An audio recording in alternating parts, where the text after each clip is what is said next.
One thing I had to ask you because I remember you having red hair and you got blonde hair now. Yeah, I died. A bit of just I don't know, bored, Oh, bored during lockdown. yeah, yeah. Just peroxide. So It yeah, suits you. Have you done it yourself? yeah, Oh wow, that's so cool. yeah. I cut my hair I cut my own hair. It's as you can tell, it's not very good, but yeah, It's no point paying for a haircut. yeah. Yeah, Cool. You always cut your own hair yeah, always. I think since like I left school, pretty much. Yeah, I've always cut my hair. because you were a country boy. Is that right? Is that Yeah, so my parents are from Nyngan, which is like it's pretty much the center of New South Wales. wow?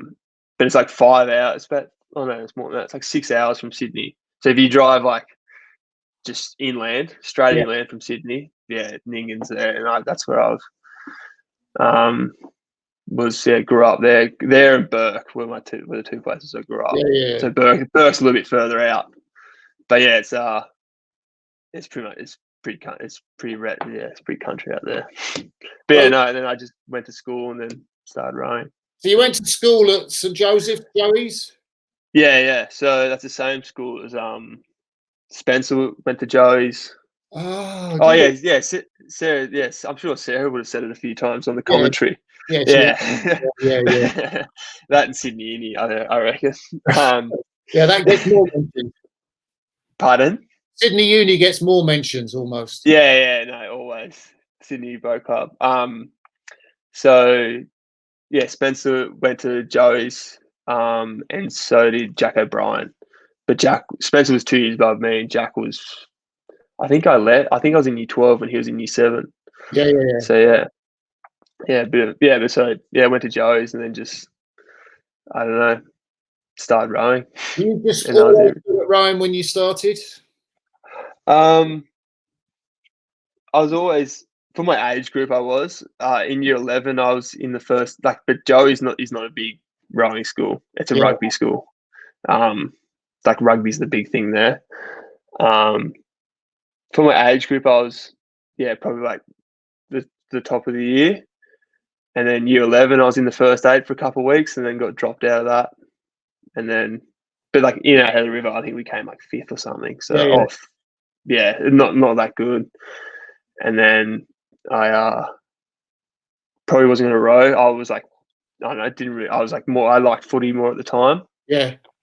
and then rugby, and then I got a few awards for like I don't know, maybe the sculler or something, like best sculler or something like that. And I was like, oh, I might as well keep going for a bit, Yeah. just try. So I contacted a few clubs, and then Sydney Rowing Club didn't get back to me, and then Sydney Uni got back to me. So I started rowing out of Sydney Uni, and then that's pretty much it, really.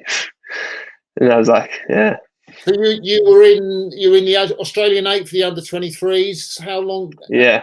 Yeah. Finished. Yeah, it was pretty bad. It was like, I think we came 10th or something. It was just like, not very good. So Yeah. that would be my second year out of school. Yeah. So my first year out of school, I Yeah. didn't. Pardon? Didn't put you off. No, not really. Oh, it kind of spurred me on a bit. I just kind of so Nick Wheatley and myself were like, well, if we lose everyone else and just row by ourselves, we'll probably go all right. So we just kind of said to each other, yep. We went to our coach, the Sydney Uni coach at the time, which was Mike Prater. Oh, Mark, yeah.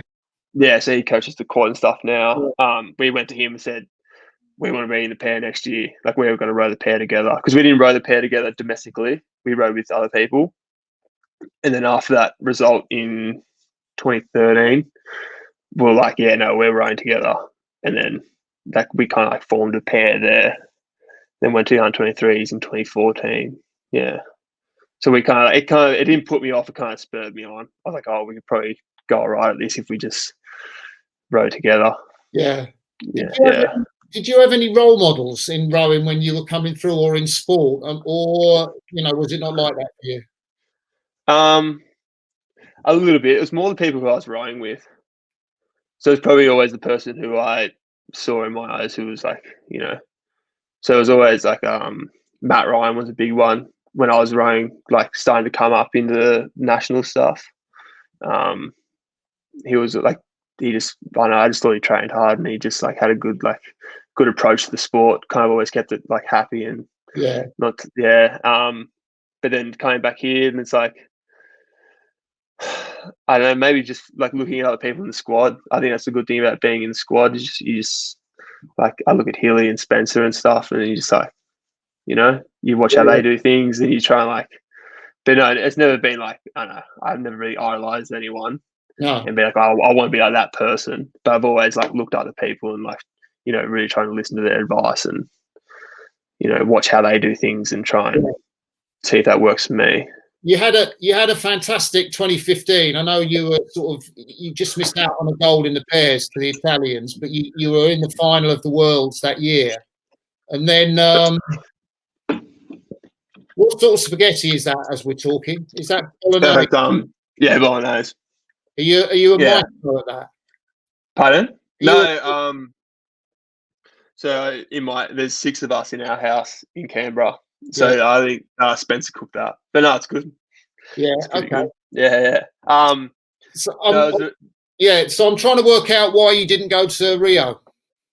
So yeah, 2015 was.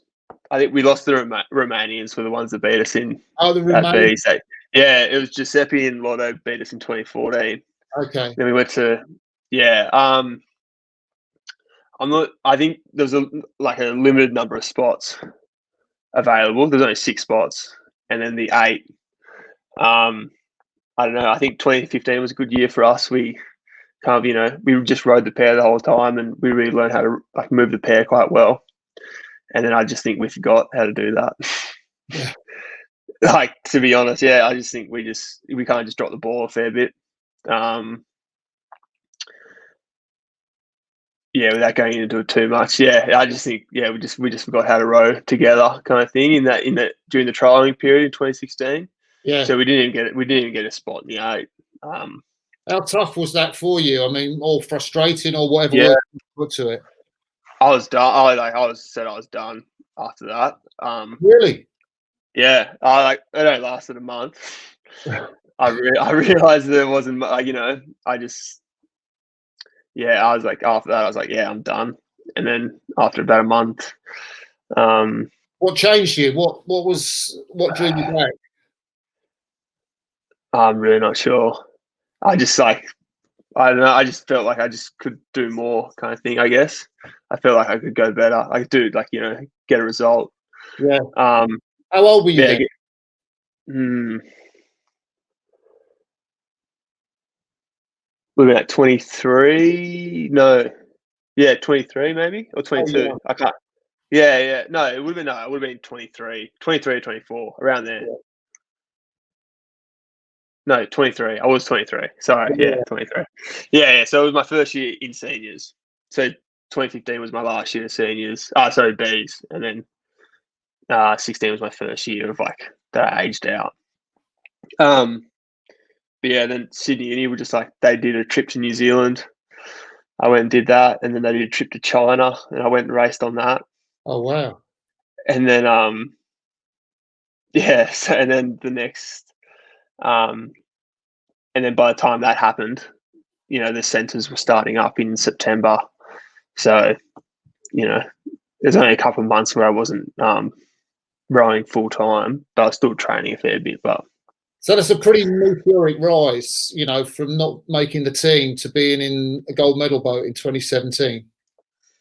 what was that? Sorry, it's a pretty Meteoric rise. You really, yeah. Yeah, I guess you gotta remind yourself of that sometimes. Yeah, it was. I think just like, but yeah, no, it was. I guess from racing in China in 2016, like at some regatta in some city, I can't remember the name of the city, like where no one was watching, to the next year winning the world championships. It's like a big jump, but yeah, I think it's just a byproduct of the environment that we're in. Like we just do a yeah, lot of training, and so yeah, I think it just comes from that. yeah. So, you're also recently on the Athletes Commission, I saw.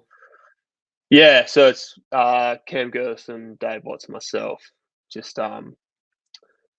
yeah, it's just that's more just to try and keep good communication between the athletes and the coaches and the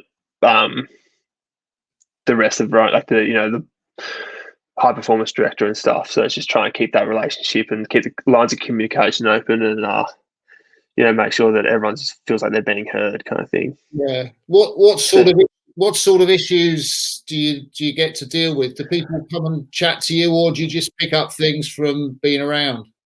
I know Cam and Dave definitely go and chat to people, but I don't I'm not really someone that would go up to someone and be like, "Oh, how you going?" Like how you feeling, kind of thing. I'm just not that kind of. Yeah, I don't really like getting into all that kind of stuff, but I definitely just try and pick up on the vibe and just have conversations with people without being too formal, just to see, what problems what problems there are, or how how you get more, I don't know, so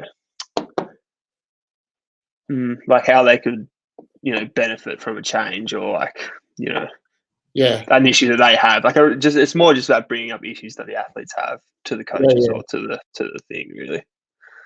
And do you have formal meetings every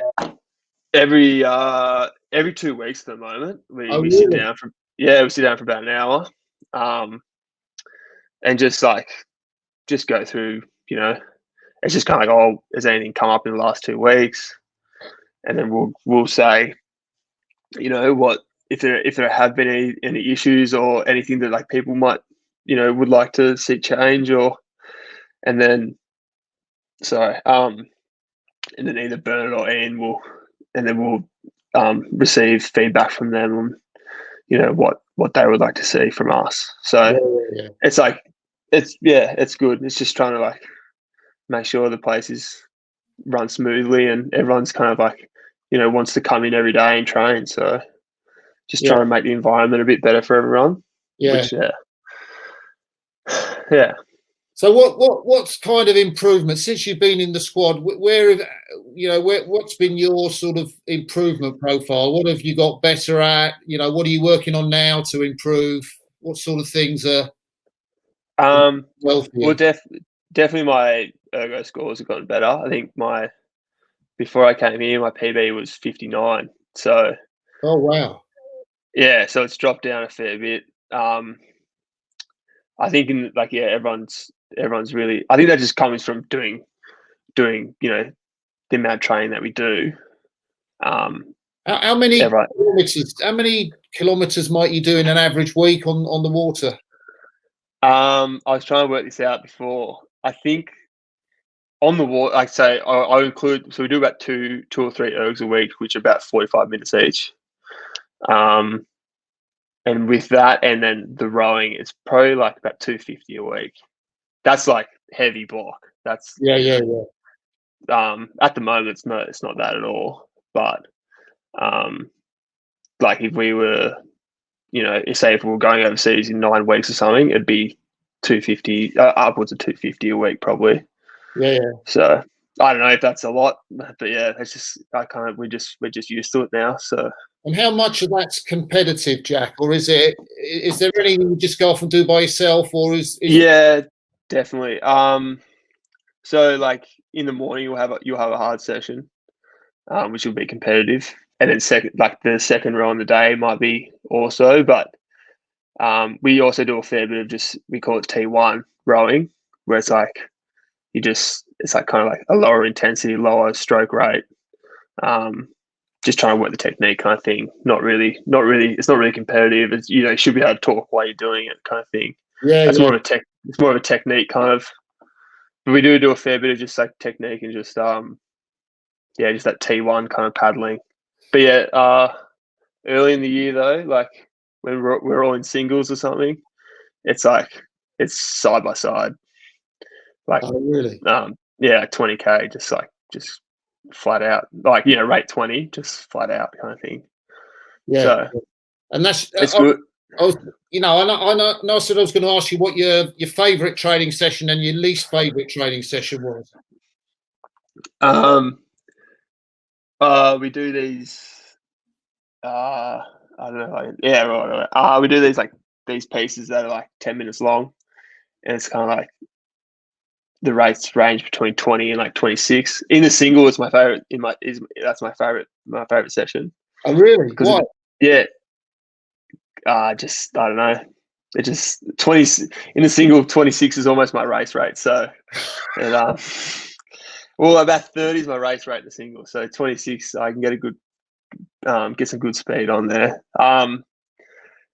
Yeah, that would be yeah, probably just like those 10-minute pieces are quite good. I like those. And then my worst one probably be we do a session where we just do a large number of 500-meter pieces. 6 or 10 or 12 or what? Oh, it's a lot. Yeah. So Yeah. I don't know. I don't know if I can say, but yeah, I don't know. Yeah, sure. Yeah, sorry. I don't know. I don't want to like go down tomorrow morning and get 500 at pace. yeah, flat. No, it's 500 flat out. Yeah, yeah. Oh, wow. So after a couple of those, it's normally at the end of a week, so it's hurting a bit. Yeah. So yeah, that'd be my least favorite one. Just Yeah, because it's not maybe the pain, but then also the stopping and turning. So you have to stop, turn the boat, do it back, stop, turn, yeah. and so it's more the turning of the boat that does my head in. Yeah, yeah, yeah. From the outside, only in terms of commentary, your eyes are drawn to the figure of Alex Hill because he always seems to be central to everything. Is he acknowledged as the number one guy in the squad, or is it not like that? I guess we're all kind of meant to be treated as like equals kind of thing. Yeah, But then obviously the top guys kind of at the top. I don't know. I think it's more no one really. It's more just like when you get in a boat with someone. Like if someone's like if you're in the four with Hilly, it's kind of everyone's like okay, yeah, don't stuff this up, kind of thing. Like if we're racing around or something, if we're doing a few races here in Canberra, it'd be like if you're with Hilly or if you're in a pair with him, it's like yeah, just make sure you win, kind of thing. yeah, But yeah. yeah, I don't know. Yeah, he would be seen as probably the top guy because in 2018 he won the single at nationals, won the pair and the single, and then had state champs and stuff. So Yeah, yeah, he can kind of do both. So yeah, yeah. And yeah.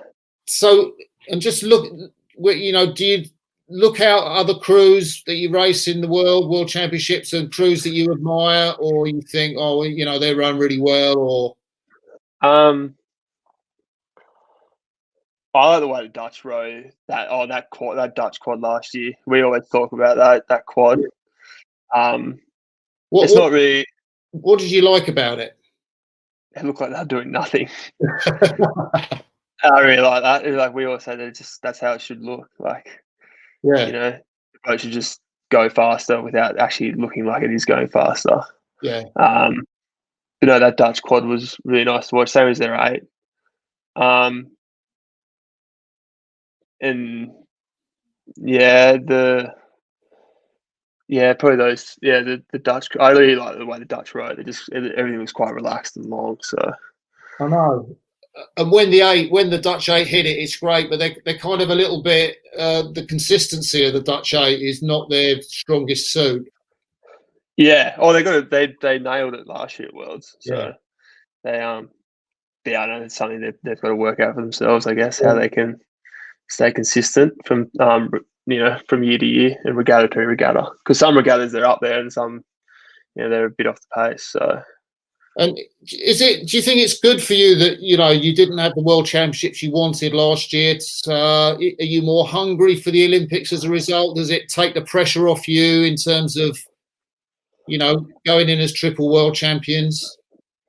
it definitely knocks your confidence a bit, but then it also um,